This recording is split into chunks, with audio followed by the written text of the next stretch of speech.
Hello and welcome to Muse and Metrics. This is your host, Philippa Burgess. We are now in the holidays, and this is what I'm calling my holiday remix. This is bonus content as I have wrapped season 5 and invite you to check out those episodes on 360 Podcast Collective and on YouTube on the Muse and Metrics channel. Also excited to be launching season 6 in 2024. And these are some additional interviews that I have done with women tech maker ambassadors. This one in particular is focused on STEAM related to CS Ed Week, which is December 4th through 11th, 2023, but celebrated throughout the month of December, which focuses on computer science education. And STEAM is basically adding the arts to STEM. So science, technology, engineering, and math, and really seeing how the arts play an integral role in a balanced personal development, and excited to share this conversation today. You are what I'll call a STEAM diva. So hi, my name is Chioma Aso. I am a Women Tech Maker Ambassador. I'm also a founder and president of the STEAM Divas Inc. STEAM Divas Inc. is a nonprofit that is focused on building female STEM leaders. And we do this by giving the young girls hands-on experience, and we use arts and mathematics as the vehicles to introduce them into that. We're not only focused on them getting the experience, but we want to also get them in a place where they are in a safe environment and they can be their authentic self.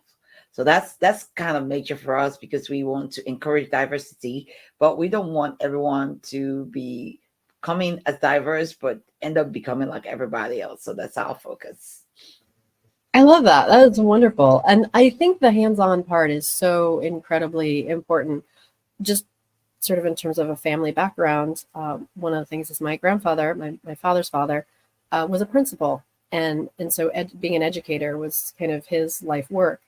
And he did a really good job with his own son. He was a very committed, like if they didn't teach Latin in school, or they taught Latin but they didn't teach Greek, he was making sure like he had everything he needed to pursue an education at Cambridge. And so that was, very much part of his drive. But the actual school that he taught at in England was very much focused on the non-academic students and making sure that, because that in England, they sort of test you out early. You're going to go A levels or O levels, and you're either going to go on an academic track or a trade track.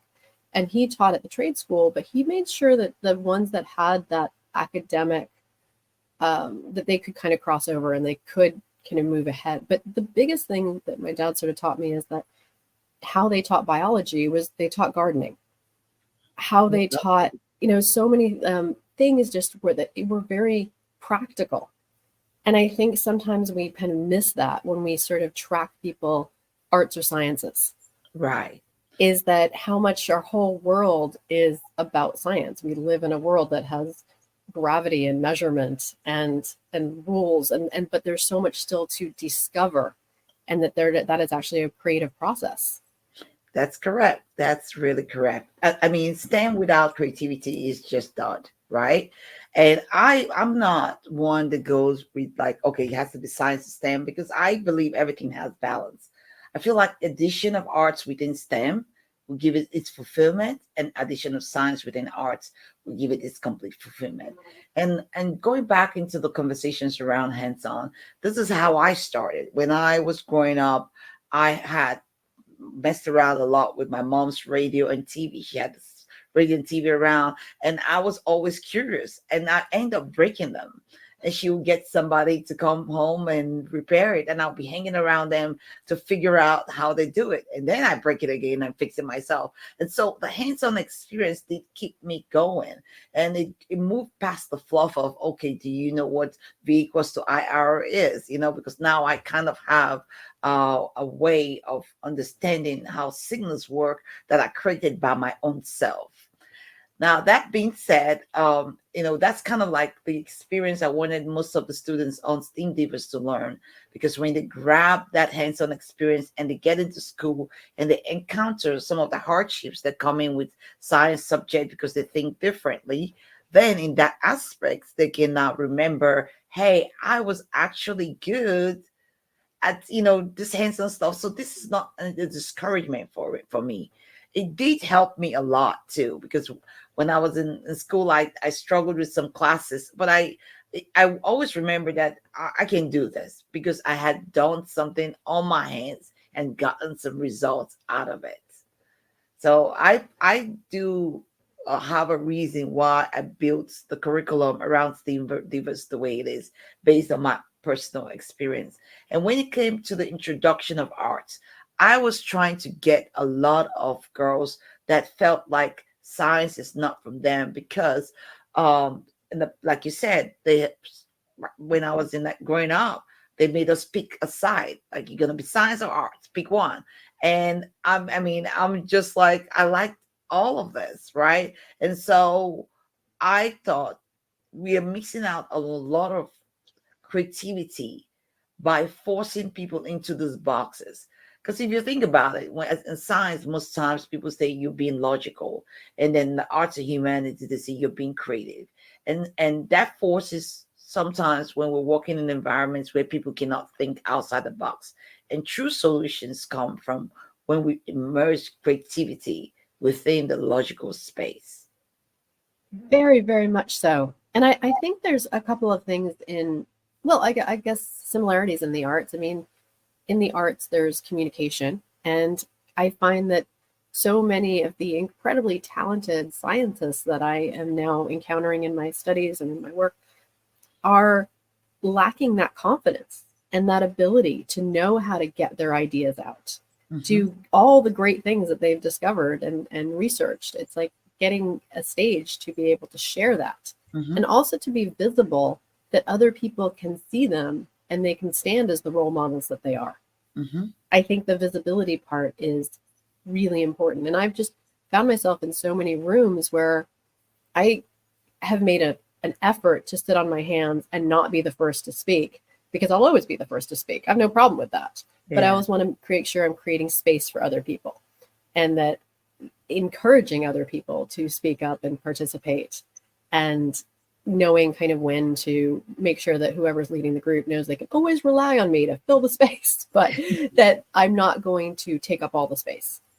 It's Yeah. really important to me that other people feel comfortable and sharing their ideas, and that to me is part of creativity, is also a confidence. I mean, one of the things you get in improv is yes and Yeah. whatever comes at you, it's like, I'll figure it out. So there's a sense of resilience, there's a sense of adaptation, there's a sense of collaboration that you get from the arts. Right. And I think that there is so much more than just communication, right? What do arts bring in, aside of the creativity and innovation? Arts connects with human. And we keep designing things for humans, but trying to be logical. Art is going to be the key thing that allows us to be able to create more human centric design. Because there, whenever you think about a part when we as humans we're experiencing certain things, right? Like emotions, like grief, some of the important things that makes humanity happen. The easiest way we express it, or the things that comfort us, is usually tied around the arts. Like, you watch a movie, or you listen to a poem, or you listen to music, right? So there's something very human about art, and bringing it into the sciences allows us to do better job in designing human centric things. Also, arts allows us to be more culturally and ethically aware, because when you listen to the way people talk, you go you understand the words behind things that are being said, because I can have several words to express certain things, to express what I want to say. And to be culturally and ethically aware allows you to be able to build systems that allows us to save the world, like socially responsible automation or socially responsible robots, rather than just looking at the numbers and saying, yeah, we got this done, and not figuring out how it affects everything else around there. Also, with the art, it does encourage your ability to think interdisciplinary and solve problems from a global perspective. The reason is because, like, if you think about something like robotics, where it's bringing in so many dimensions into one space to build something, having a skill in understanding creativity, understanding the arts, allows you to be able to be good at solving so many of those things. So these are very important things about the arts that exceeds just, just looking at, because every time you say art, people are thinking about paintings and all that. But if you think about deep down inside of us, art evokes certain things within us that you cannot logically explain away, but it changes so many things about you that makes you human. So imagine imbibing that within your design, then you take your creativity to the next level. Well, I think you bring up a really important point, and too is a lot of the world sometimes there's respect for very successful artists, but there's oftentimes not a lot of respect for the aspiring artist. It's sort of the, well, you need a real job, but the idea that everybody is really important. If it's a campfire, we need our scientists and our doctors and our engineers, but we also need our artists and our storytellers. And because if you had a world without books or music or art or fashion, what would we be? It's Yeah. how we connect, it's how we evolve, it's how we interpret the world, it's how there's just so much value in that. Right. Right. And I think we all know this, because at the end of the day, when you're going through something that you cannot logically explain, like a death, you don't you need the arts to help connect everything. So being a creative person, being someone that wants to do something different, being someone who likes to think outside the box, I enjoy the ability to bring the arts within the STEM, because that's what makes me take the next level, right?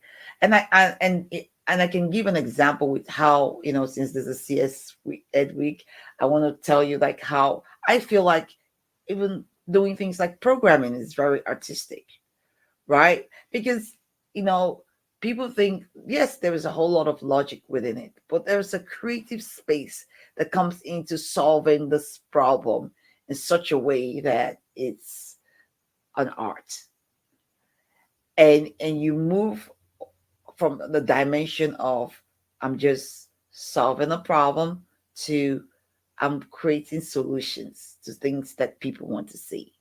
So now you when I started programming, when I started in school, I was an electrical engineer. That's what I started in school.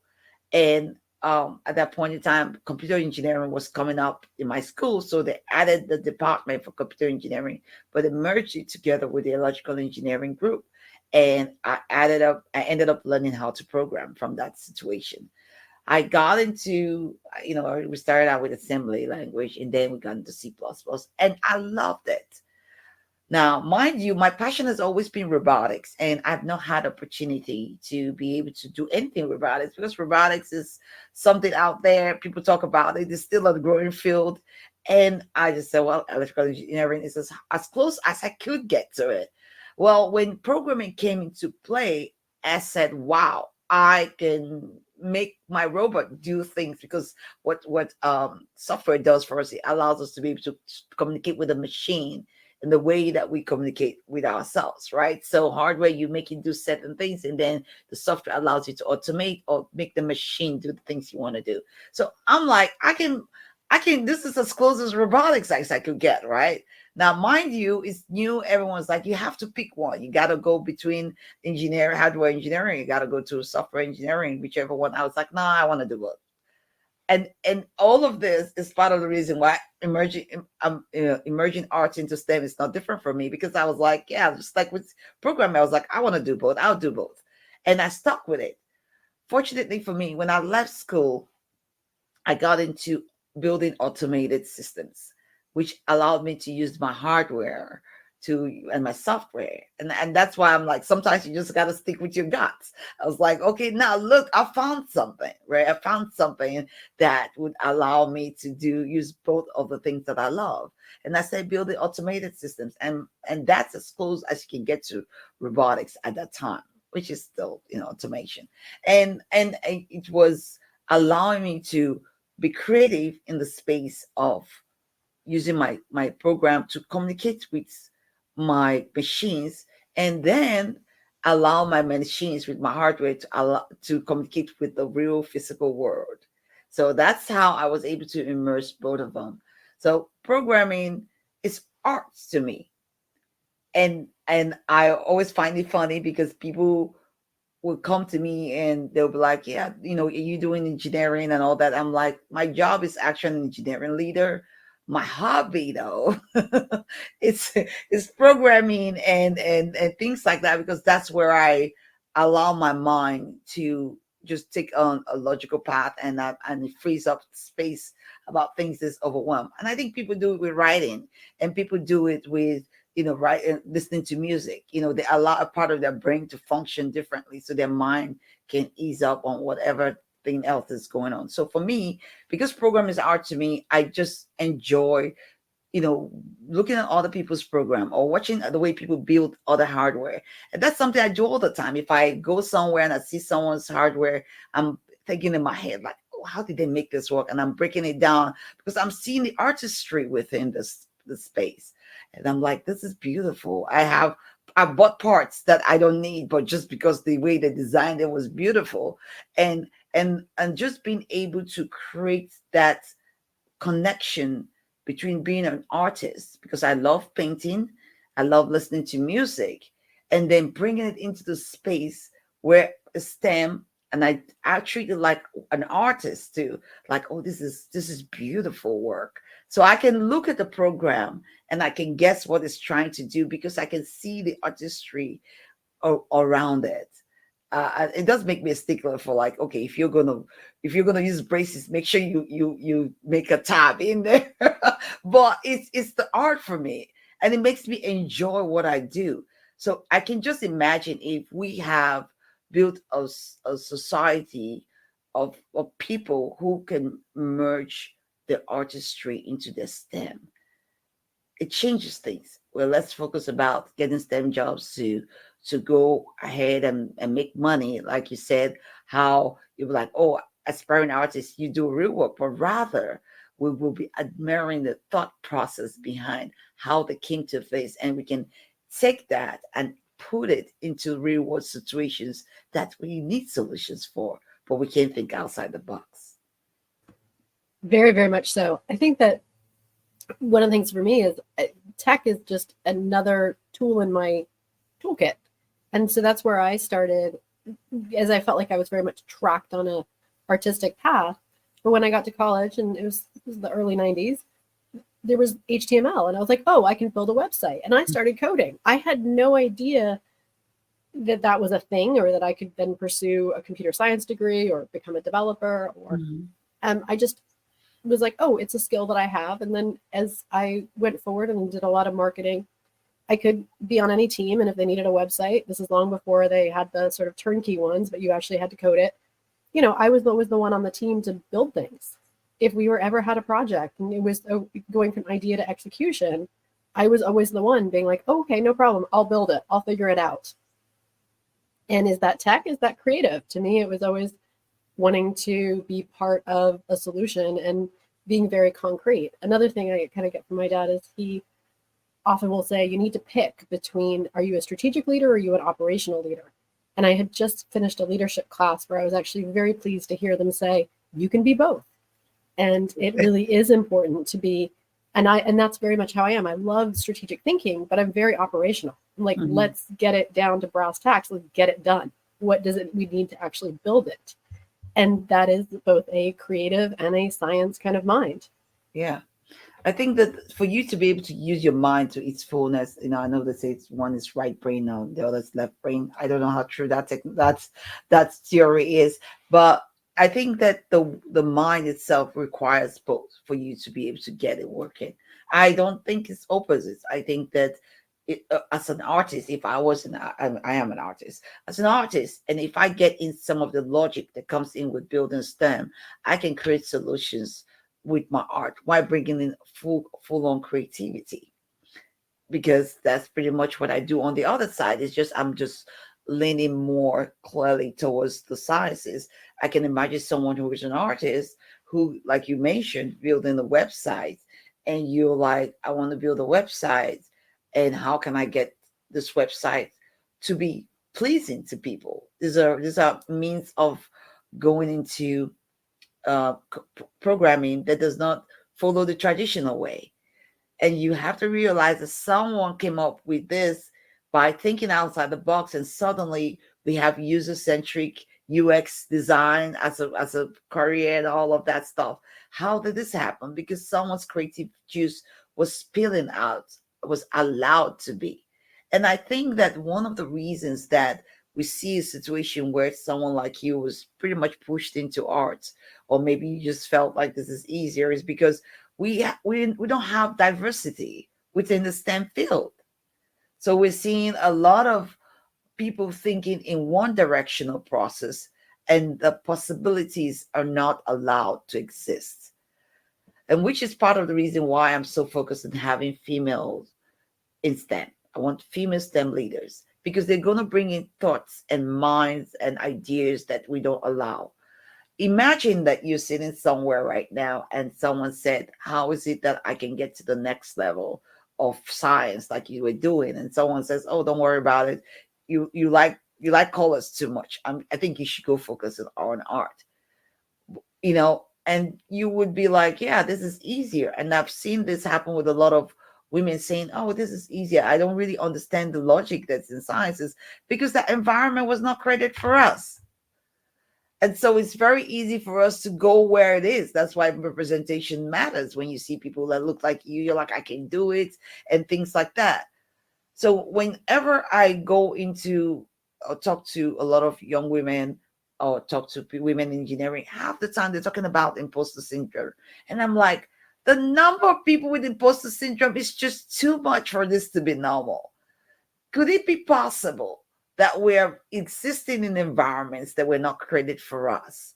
So we feel like an imposter, but we're not an imposter. We are supposed to be there. The environment itself needs to be changed. And so we start seeing that once people understand that the job is not for you to do as part on yourself, but the job is for you to do on the environment, I feel like then we start creating equalities where we're creating environments where everybody can exist as they are. I think that is so important. And I think another piece of this is, and again, this a lot I think has to do partially with parenting and partially with teachers and role models. I think that sort of that mix, because I feel like for a lot of times people coming up through elementary school, middle school, high school, there's a lot of looking at your community, at your role models, at your parents and their expectations. I interview so many people who are women tech maker ambassadors who have a South Asian background. And it was, are you going to be a doctor or are you going to be an engineer? The idea of being a creative artist was never kind of in their options. And they're very focused on math and science in their education. So tracking into college, going into software engineering or any kind of engineering is kind of very natural.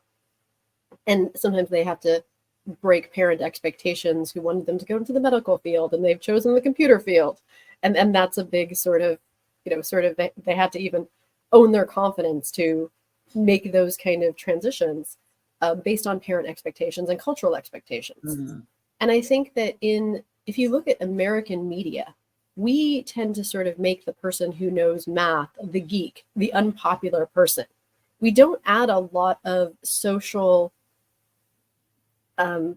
power to being good at math and science. Mhm. That's actually, you're the outcast. You're Mhm. the standalone. And Mhm. so I think that the problem I'm seeing, especially with the US education, is I feel like a lot of these subjects are taught isolated, like without an actual application. So a lot of kids are left thinking, I don't see how this applies. I don't see why I would ever need math in the real world. Mhm. And I think that what happens is you then also lose your path in your way in, because, like, for example, was looking at the Viterbi Engineering School at my university at USC, and they're very clear, like, you can only pursue any of their software engineering degrees if you have an undergraduate in math and in science. And so feel very fortunate that I found GIS, which is Geographic Information Science, because it's so intersectional that it was a place and a way in that I could get into the sciences without being excluded for not having had a concentration in math in high school and a concentration in math in my undergraduate. And I feel like sometimes for some people, like, if you don't get in on that path early, you're excluded from the path. I agree. I see that a lot. Going back to what you said about, how the media portrays people who, do sciences, as part of the reason why I'm particular about looking good.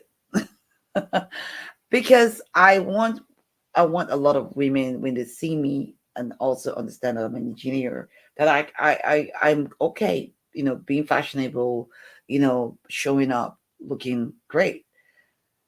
Because I noticed that sometimes when you come in looking great, the first thing, there's always an assumption that you don't know what you're doing. So I've seen a lot of women get into the spaces, and instead of chasing their creativity, because I wear a lot of colors, and, just being their real self, they're like trying to be like the geek they see on TV, right? They're like, and I've heard them make some comments to me like, oh, you wake up in the morning to do your makeup. Oh, you got time. I was like, I always have time for me. That's a fact. I mean, and it was almost like propagated, like, you have to not care about yourself to be really smart. And I was like, no, I have time for me. I show up, and when I'm in environments with men and women, I talk about fashion. I make sure my conversations is as diverse as I could make it without sounding overtly serious or too out there, like I can exist in this world.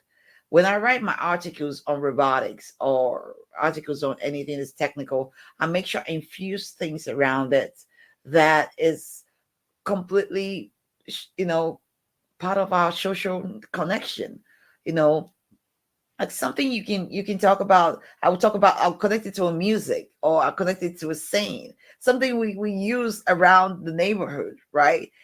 And so I'm trying to show, and this is kind of like what I do. I connect dots. I'm trying to show that everything in this world is already existing somewhere. We just have to connect the dots. Makes it easier to learn it. So now, when you tell me about um, co- a, a university saying, "Oh, we don't want people to come in because they didn't do math," that is ridiculous. Everybody does math every day. I know people would say like math is so out there. Math is the short form of English. When we speak English, you just say, "Oh yeah, one person met with the other person, and now we had two persons." I could go through all of that sentences, or I could say 1 + 1 is 2, and that would be it. Or I could be like 1p plus 2 plus 1p is equals to 2p. I could do it that way, or I could use summation notation and say sigma is, as 1 tends towards 2, and write it that way. It's just the way it is. Math is a summation. It's a very simple way of us, expressing things that we say in long form. The funny thing is that a lot of women that I talk to, especially women that I talk to that say they don't know math, I go with them to the store and they see something that's on sale.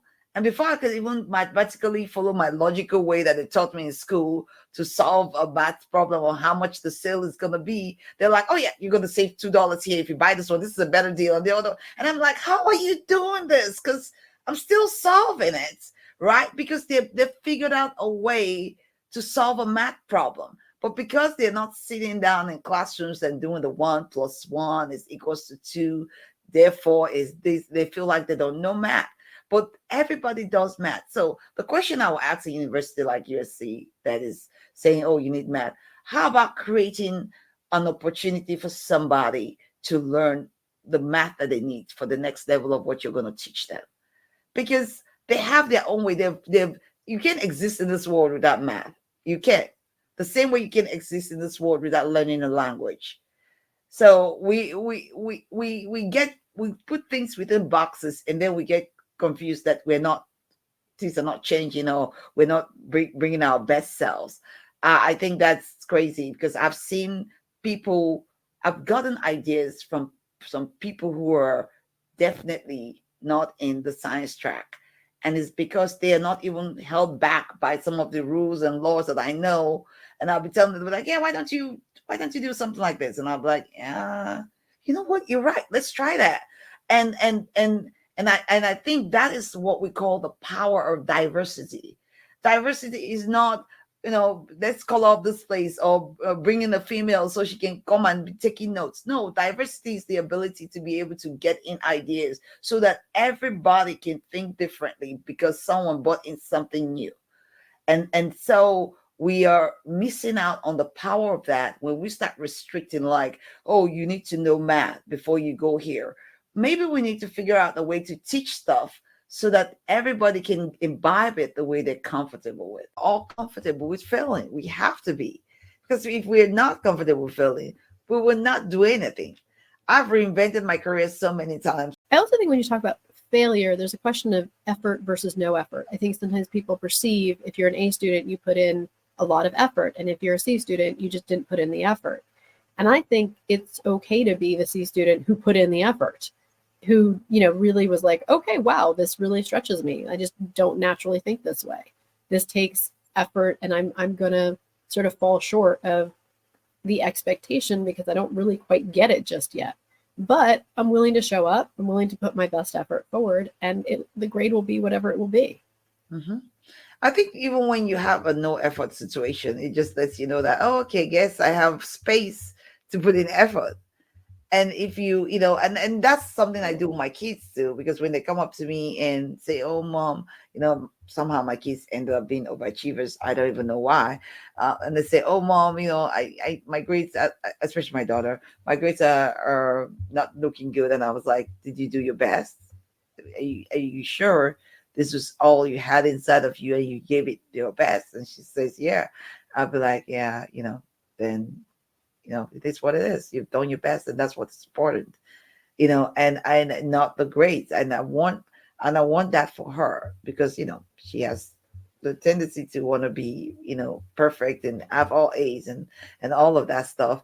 And you can see that the whole thing with failure is a myth. I think that sometimes people just need something to feel good about themselves. And if you feel like, and I think this was something you said, like how you learn, like when you're working on like, or you're trying to lose weight, people think that when they go, like, you go to the gym to work out, they want to focus on an area. That's not how it works. The best way that weight loss has worked for me, or trying to build a particular area, is focus on the area that loses the most fat quickly. If I focus in that area and I continue to focus in that area, the body starts looking for fat in other places, because that place is not all muscles. And it's like, okay. And then it starts attacking the other places. And because I'm seeing results in that area that my body usually loses weight fast, I'm even more encouraged to go to the gym. I think that everybody's body is different, and I'm bringing in, like, you see how I connect the dots. I connect the dots all the time. Where you go to the gym, you're like, okay, I want to get my abs right, and maybe your body is the kind of body that the abs is the last place that you lose weight in. But maybe your thighs, you quickly get that correctly. Just work on your thighs, because eventually all the fat in your thighs is gonna go, because that's the first place. And you keep working on your thighs, your body's gonna be like, okay, we kind of ran out of fat, so I'm gonna go look for somewhere else to go get fat in. And now you're encouraged because you see your thighs showing you results, and you keep going to the gym, but you're not looking at your stomach, because you're like, oh, this stomach, is the fat is still there. So I think that's the same way you can apply it in the world. Like we get into the situation where, like you just mentioning, we just have to look at what we're good at. I know what I'm good at, and that's very important for people to know themselves. I focus on what I'm good at. And then, you know, I end up being imbibing the other things that's around me just because of my confidence is raised because I'm focusing on what I'm good at and I'm also learning the other things around me. They're recognizing that, hey, this is what I'm good at. This is where my effort, you know, I can put 100% effort. I'm getting the C here. That's okay. And then you start having this level of peace around the things that you do. You know, I wrote a book, you know, my book is called Unlocking the Team Puzzle. It's focused on strategic team building. And I wrote the book right around that theory. Because when I'm as an engineering leader, I noticed that especially at most certain, it depends on the company I've worked in. Every company has the people that they make their star boy. Like when you go to companies like Google or Amazon, you find out that they tend to push those the early starters as their leaders. So they tend to hire around that area. They tend to bring people like that in. They tend to make people like that leaders. And what happens is that you start seeing the side effects of those behaviors affecting the way they deliver the goods. However, I noticed that there were three productivity personalities that exist. And these three productivity personalities, there are early starters, there are deep divers, and there is the final finishers. And the early starters are the people who, when you come up with an idea, they're first to go, they're top of the line, they're right there. I'm an early starter, so I know. And then they're deep divers. Those people usually are very focused on getting key skills. They deep dive into things. And then there's the final finishers. They're the last to jump on the project, but they're the ones that finish up with a customer. So understanding how each one of my team works allow me to, you know, put people in the particular parts of the project and mitigating those weaknesses with the right people at the right time. And so whenever I'm giving award or rewarding people on a project, I can reward my deep diver. I can reward my final finishers rather than just rewarding my early starter because I know that if my deep diver was not there, that this project would not have succeeded. Because early starters, we have a tendency of picking up new projects, but do we finish it? No. We're picking up the next new project. Guess who's going through with it? The final finishes. Guess who's fleshing out those ideas that we came up with? The deep divers. So whenever I'm at work and I'm trying to say, hey, I want to give this person an award, I have to almost make a case for the deep divers and the final finishes because they're not like the early starters. And I'm like, and you're wondering why your product does not get delivered all the time because you're giving reward and then you start forcing people who are deep divers or final finishers to adapt behaviors of early starters that is not even them. First of all, that's why they're not happy. Secondly, the side effects of having too many early starters will start showing in your company. So, you know, just being able to see like how diverse people are, just productivity personalities is what I called it, and understanding people's diverse productivity personalities. That's how I hire. I say, okay, I hired you. This is your strength. Focus on your strength. This is your weakness. Don't worry about it. I will mitigate it with someone else. Let's say, for example, you're the kind of person that comes up with ideas, but you don't know how to write things down. My next hire is going to be someone who knows how to take good notes, and I'm going to mitigate them with someone else. And then I create this machine. I call it a total machine, so that my group does not rely on one person. You have your strength, focus on it. Let me get somebody else to mitigate this, and that's how you're able to build, you know, products that are worthwhile having. And that's where you bring in diversity, and that's how I will be able to hire someone who is not a particular kind of STEM person, but has the ability to work within my group because I'm looking for something to mitigate the weaknesses of the other person that's a particular STEM person. Well, I'm a deep diver. I think I had a wonderful boss who really understood that about me, and he was very good at saying, "Hey, I need this to be short, quick, fast, or yes, you can take your time and go, whatever down whatever rabbit holes you want to go because I have a very it's really important for me to understand the boundaries of something and then sort of fill it in. And I feel like that's just very much who I am, as someone who likes to make sure I'm doing everything compliantly. I understand the rules. I'm that middle of like fleshing it out. I think you sort of spoke to something that I thought was interesting. You know, talk about like what part of your body sort of responds the fastest and sort of go with that. I think that kind of resonated with what I was saying earlier about like when I'm looking at languages, I start with what do I recognize? And then once I've recognized everything, then I sort of build up from there. And it's like, okay, now what do I not, what can I learn next? Because I have this sort of recognized, so it builds my confidence, it builds my success. And I think that also leads me to thinking through what you were saying about just I don't know, just start, yeah, really understanding our learning styles and kind of how we work. Oh, I think the next big sort of learning curve I have is I wanted to do stuff on in content creation for a while now, but it was only when I went to a conference for GIS. It was my first sort of user experience. It's the Esri user conference, and I went this summer, and I found that out of tens of thousands of people that were there, I had earned my seat at the table. I now knew how to use the mapping software, spoke the language. I finished a year I finished my GIS certificate, and I was definitely on my way.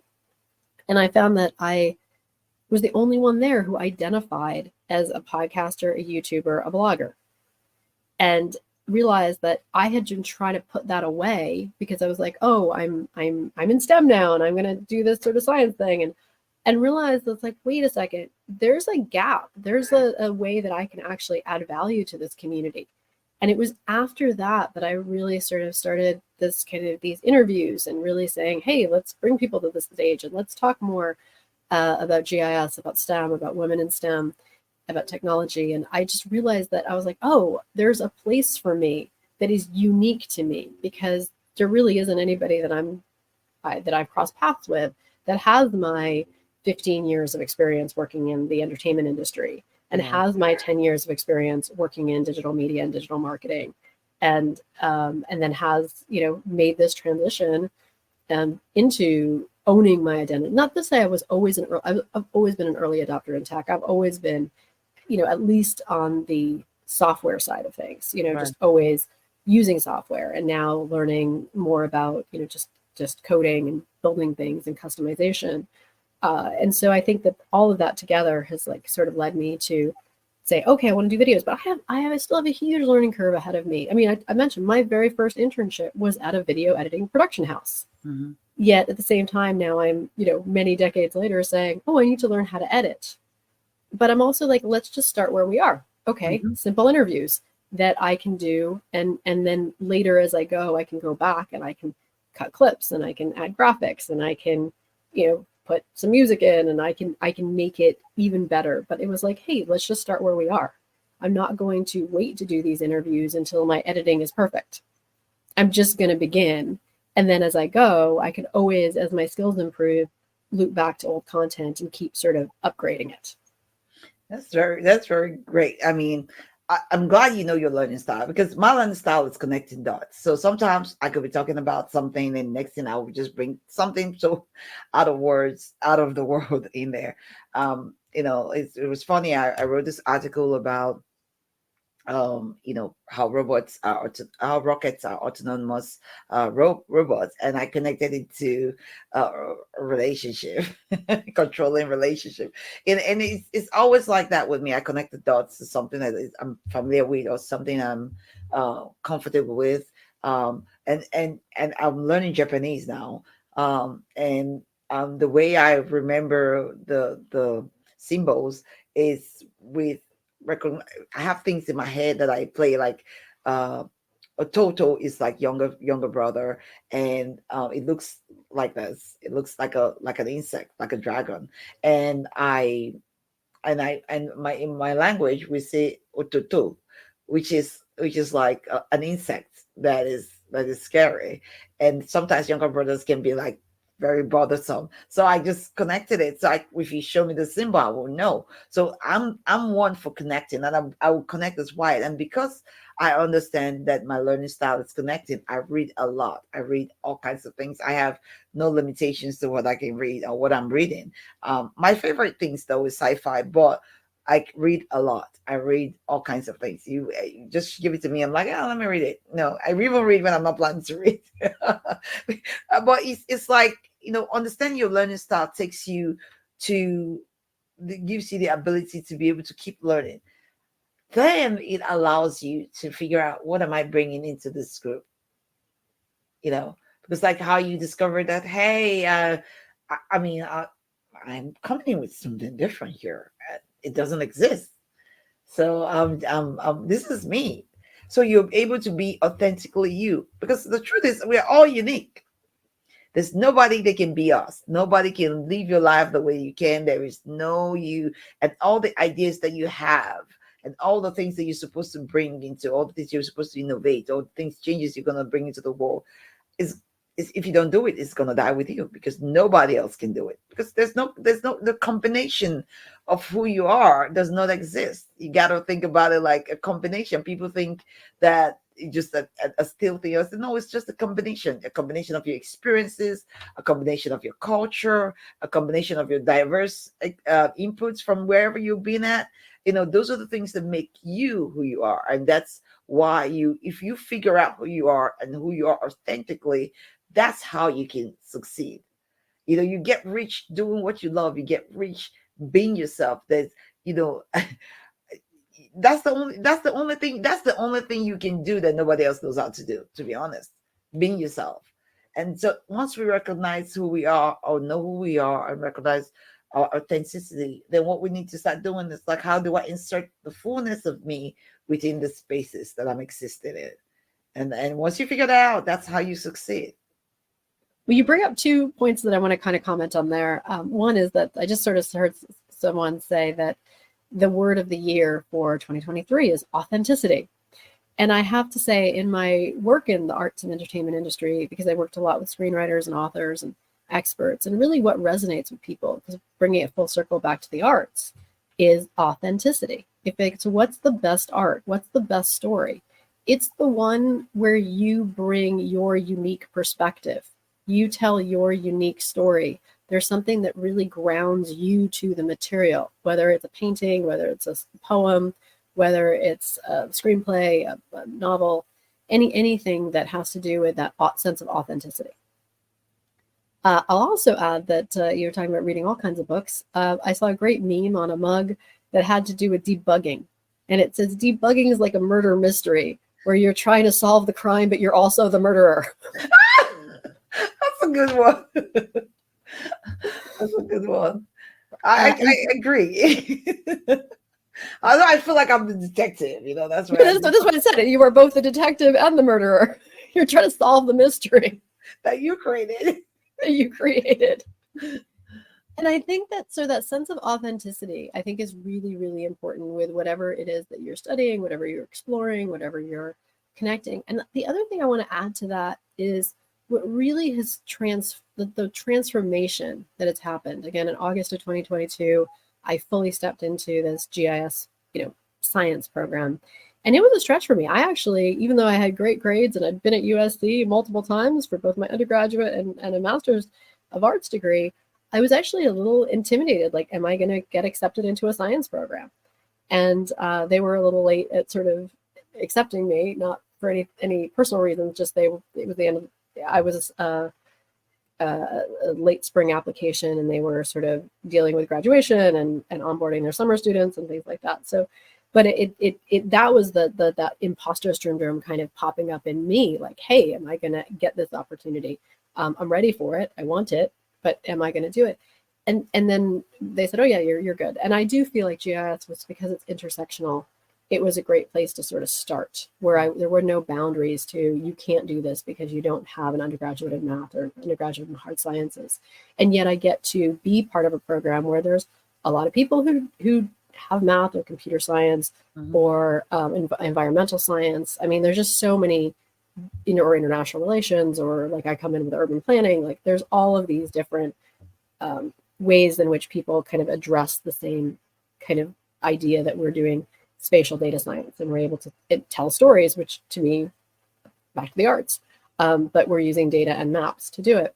Yeah. And then the applications for me, I'm very interested in intelligence. I'm very interested in disaster management. So you're talking about robots, and the fact that, you can dig through the rubble, not just with bare hands, but you can have robotics kind of help you with that.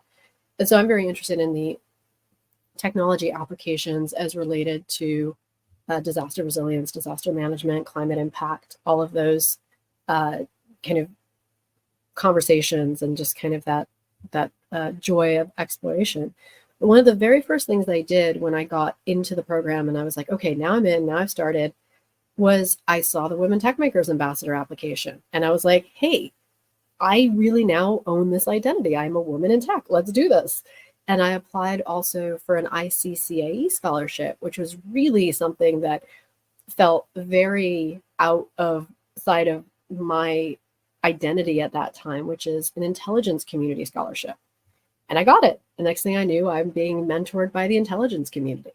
And now my whole sort of research track and studies have aligned with the intelligence community. Mm-hmm. And so now I'm a member of the AFCEA, which is the Armed Forces Communications and Electronics Association. And they have been super welcoming and supportive of my interest in wanting to apply spatial data science to GeoInt, so geospatial. And just these tracks that you go on that you never could have imagined if not for community. Yeah. If not for the sense of belonging and people making you feel welcome and people saying, you belong here. We want you here. We want to help you here. Everybody who comes and joins me on my stage just affirms that this is something that has value and is worthwhile.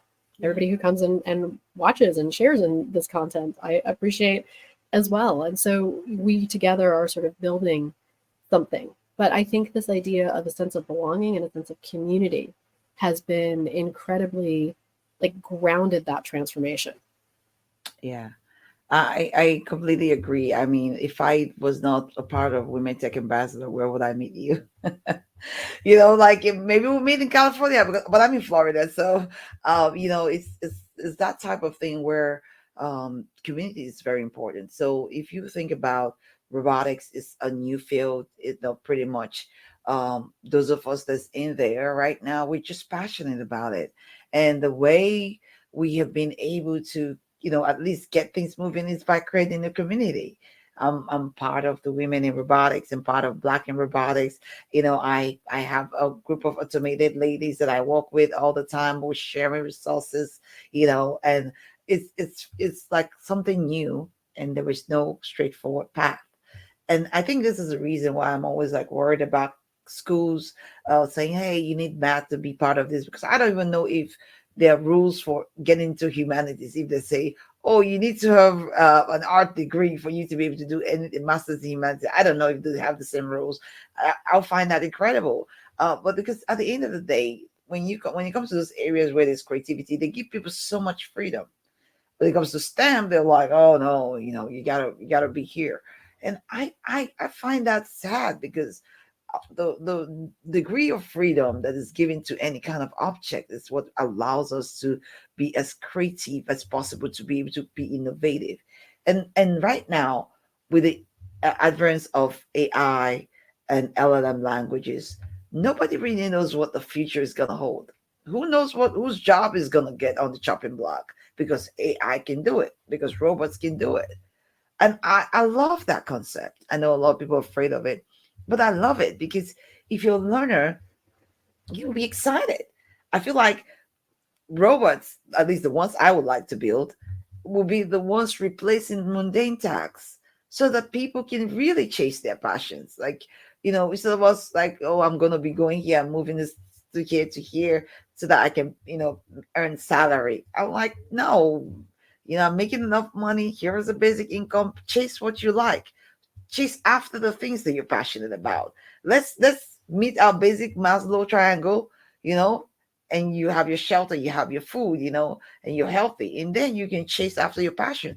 That's the future I envisage. That's my utopia. That's my why. That's what drives me towards robotics. I'm not afraid of robots taking our job, or machine language replacing a lot of people, because I know that there's so much more inside of me that I just by being having a platform I can stand on. Like I see, LNM is coming up with ideas. I'm standing on that idea and I'm fleshing it out because I'm creative. So now we're coming to a point where creativity is so important, because machines can only do so much, but the humane part, the creativity part, the ability to do that comes from the arts, which is why I go back again and say STEM without arts is just vapor.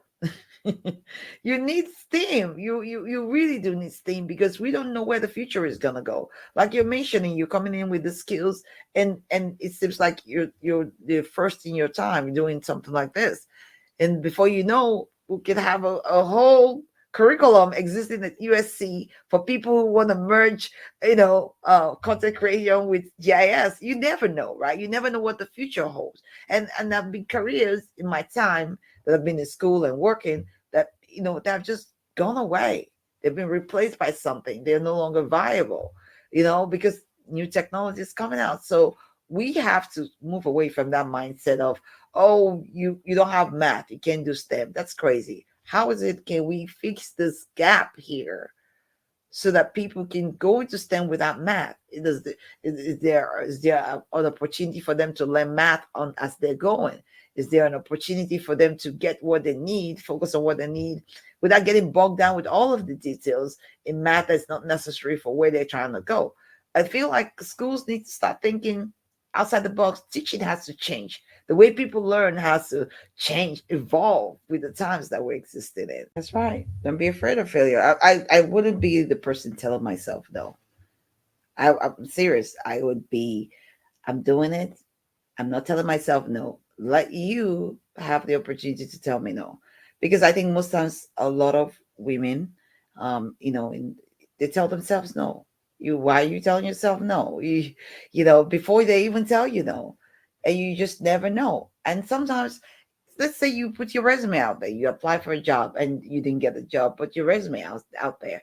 You never know what connections you make, or you go for an interview, you don't get the job, but you make some good connections. I've made some good connections doing an interview.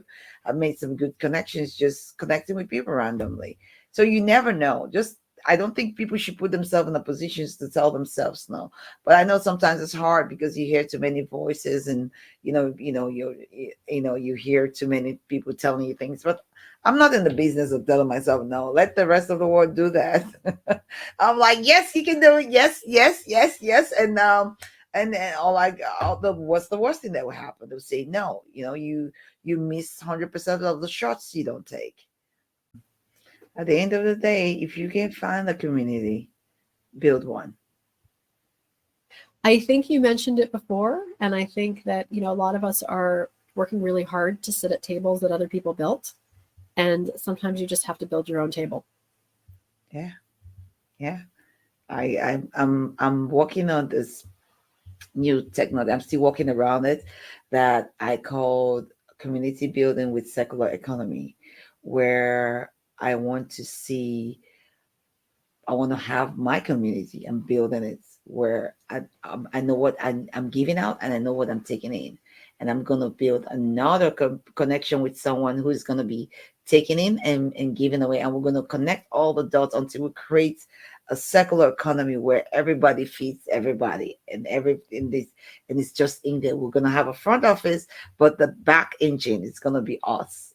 So if I create this community because I don't fit in anywhere, it's something I can do. This is what I do. This is my STEAM Divas. This is where we're trying to go. Where is the pipeline of the girls I'm creating going into? I'll connect to that community. And where am I going to get girls to come in that I can build? I connect to that community. And then we just keep going further until we have a full-blown community. And I think that is secular, and expand it as much as we can. And I have a plan in mind, and I have something I'm doing. But this is just the highlight of what I'm going into. If you're on a table, or you're trying to get on the table and they don't let you in, build yours. That's what I do. I build like the back here. That's my lab. I build a lot of stuff there. I have my equipments over here. I have everything I need. I can build anything I want at home. So if you're not allowed into any space, create it. I We all love that. creators. So as we wrap up, what kind of last kind of words, advice, or call to action do you have? I would say is be authentic. Find out who you really are and be your authentic self always, because that's what we need. And whenever you express your authentic self, be aware of the environment and don't change yourself to fit into the environment. So basically, rebuild it. Also, be comfortable with failure. Fail fast, get to root cause, implement corrective actions.